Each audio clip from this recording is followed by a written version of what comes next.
Hey everyone, and welcome back to the deep dive. We've got a lot of messages and requests about Moody's and their, incredibly fast adoption of generative AI. I mean, it's kind of crazy to think about, right? A company over a century old, known for meticulous risk assessment, fully embracing cutting edge tech. It seems a little paradoxical. Yeah, it definitely is. You wouldn't necessarily expect such a bold move in the financial sector, especially. It's usually known for its caution, and for good reason, the regulations and all. It's way more common to see a kind of wait and see approach there. Lots of testing, careful analysis, that kind of thing. So Moody's approach is particularly intriguing in that context. Right, and that's exactly what we want to unpack today. What led Moody's to take such a decisive leap? What strategies did they use, and what are the key lessons that we can all learn from their experience? And I mean, all of us, even in your own work, your own field, whatever it might be, how can we all navigate this kind of rapid technological change? So our mission today is to really dig into the key decisions, the strategies, and the lessons learned from Moody's incredible journey. What I find super fascinating is the starting point. Like back in early 2023, generative AI was definitely a thing, but it wasn't nearly as big as it is now. And that's when Moody's CEO Rob Fauber, he came to a conclusion that was pretty unconventional, to say the least. He basically decided that the risk of not adopting generative AI was actually greater than the risks of adopting it early on. That's a really interesting perspective. Because most companies, especially in finance, but I'd say probably in a lot of other industries too, they've taken more of a wait and see approach, right? You watch the trends, maybe run some small pilot projects, and wait until the tech matures a bit. And of course, until the regulatory landscape becomes a bit clearer. Exactly. And that's where Faber's bold move comes in. He saw inaction as the biggest threat to Moody's business model. He didn't see AI as just some temporary hype. He recognized it as a massive opportunity, something with truly disruptive potential. What's really thought-provoking here is that shift in perspective. It's not about focusing on the potential pitfalls of innovation. It's about recognizing the risks of missing out entirely. And to really drive this change within the company, Faber came up with three guiding principles. And they weren't just about the technology, they were about the culture. So the first principle was alle sind Innovatoren, meaning everyone is an innovator. What exactly did that mean in practice? So the idea behind this principle was that innovation isn't just the responsibility of a specialized R&D department. It's about empowering every single employee to contribute. And to actually achieve this, Moody's gave all of its employees, like all 14,000 of them, access to AI tools. The goal was to spark innovation from the ground up. Imagine that, every employee having the chance to experiment with these new technologies and develop their own ideas. That's pretty remarkable. I mean, usually you'd expect these kinds of powerful tools to be very carefully controlled, Okay, right? yeah. And then there's the second principle, neue Ideen aufnehmen statt ablehnen, which basically means embrace new ideas instead of rejecting them. This is paired with a yes and mentality. I imagine that was a pretty big shift, especially for departments like compliance, legal, and risk management. They're usually known for a more cautious no but or a proceed with extreme caution kind of approach. Absolutely. The goal here was to create a company culture where new ideas are, at least initially, welcomed and explored, instead of being immediately shot down. The yes and approach means acknowledging the idea and then working together to figure out how to make it work while considering all the necessary constraints, including compliance, legal, and risk.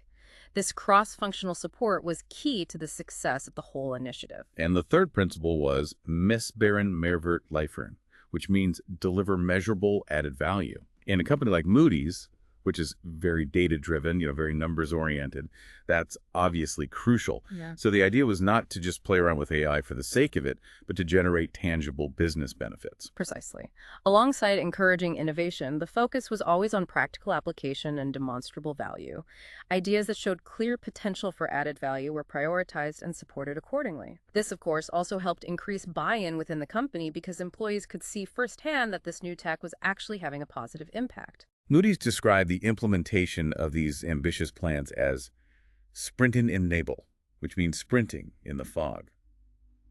It's such a fitting metaphor for the uncertainty and the rapid pace of development in this field, right? How do they actually manage to navigate this unclear landscape? So Moody's established a central unit called the Generative Intelligence Group, or GIGI. Their job was to evaluate these new AI tools, distribute them within the company, and ensure the necessary security and trustworthiness. But what's interesting is that Gig wasn't set up as a traditional AI department. It was more of an enabling function. And importantly, every employee had a kind of second job, actively engaging with AI and developing ideas. For the responsibility for AI development and application wasn't just centralized in one place, it was spread throughout the entire company. That fits in really well with the Sind Innovatoren principle. Absolutely. And to really support this cultural shift, they launched a company-wide AI training program. And they even added an interesting incentive. If 95% of the workforce completed the training, everyone would get a special bonus. And the progress was publicly tracked, which obviously created some extra momentum. They actually achieved that goal pretty quickly. What do you think that says about the priority Moody's placed on this whole thing? I think it definitely underlines how seriously they took this and how important it was for them to have everyone on board. So then it was about moving from theory to practice. And here, Moody's adopted a speed over perfection approach, which again is pretty unusual for such an established company in the financial sector. Yeah, while other companies often have these really lengthy technical review processes, Moody's would deploy new AI features to internal teams, sometimes within hours. These teams were given what were essentially playgrounds or sandbox environments where they could experiment without any risk. And to get access to the latest infrastructure, Moody's formed strategic partnerships with tech giants like Microsoft, using Azure and OpenAI, and later on with Amazon, leveraging their Bedrock Agents platform. And it seems like this fast-paced approach really paid off. Within the first quarter, they already had hundreds of use cases. Can you give us a specific example that really highlights this success? Yeah, a great example is the development of an AI-powered application for their customer service. This app significantly optimized processes and increased efficiency, leading to millions of dollars in savings for the company. And then they launched their first commercial product, the Moody's Research Assistant, which combines Moody's deep financial expertise with the power of generative AI to support analysts in their work. It's pretty impressive. And Moody's even went a step further and started exploring AI agent systems early on. That Recon.ai project sounds almost futuristic. It is pretty cutting edge. By March 2024, even before the hype around AI agents really took off, Moody's already had its own agent systems up and running. With Recon.ai, the specific goal was to create a supervisor agent that controls various specialized sub-agents to handle complex tasks. For example, a task that might have taken a human analyst a whole week to complete could be done in just 1 hour using this system. It really showcases the immense potential of this technology. After this incredible journey, Moody's also outlined some key lessons for other companies that are looking to integrate AI into their operations. The first lesson is Wharton costed, which means waiting costs. What exactly does that mean? This lesson really reinforces what CEO Fauber said at the beginning.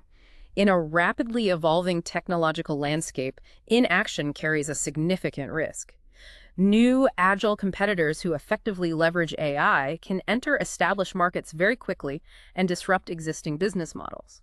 For you, as a listener, this could mean that even in your own field, waiting too long could put you at a competitive disadvantage. The second lesson is Decentral Innovation Stärken, which means strengthen decentralized innovation. We saw that in action with the Innovatoren principle. Exactly. When every employee in the company is given the opportunity and encouragement to experiment with new technologies and contribute their own ideas, the speed of innovation across the entire organization can increase dramatically. It unlocks potential and reveals new applications that a central department might never have thought of. The third point is Ständiger Wandel ist die neue Norm, which means constant change is the new norm. That sounds like moving away from rigid long-term goals. That's right. In a world where technologies are evolving so rapidly, it's more important than ever to be adaptable and to constantly evolve, rather than rigidly sticking to predefined goals. For businesses, this means fostering a culture of flexibility and continuous learning. The fourth lesson emphasizes the importance of Partnerschaften, which means partnerships. We saw that with the collaborations with Microsoft and Amazon. Yes, the AI revolution is so complex and multifaceted that no single company can master it alone. Strategic partnerships with tech providers, research institutions, or even other companies are crucial to gain access to specialized know-how and the necessary resources. And the fifth and final lesson is Bilder und Motivation Seelen, which means education and motivation count. This highlights the central role of employees in this transformation process. Absolutely. Transparency and communication, comprehensive training programs that equip employees with the necessary skills, and also incentives that encourage them to embrace change are essential to bring the entire workforce along. Change can only be successful if employees understand and support the strategy. To wrap up, Rob Fauber laid out his vision. It's not about replacing people with AI, it's about empowering them. It's about moving from the co-pilot to the AI colleague, so to speak. Exactly. Fauber sees AI as a tool that complements human intelligence and enables employees to work more efficiently and effectively. The long-term potential for Moody's is huge. The company could grow significantly in the future without having to increase its headcount at the same rate.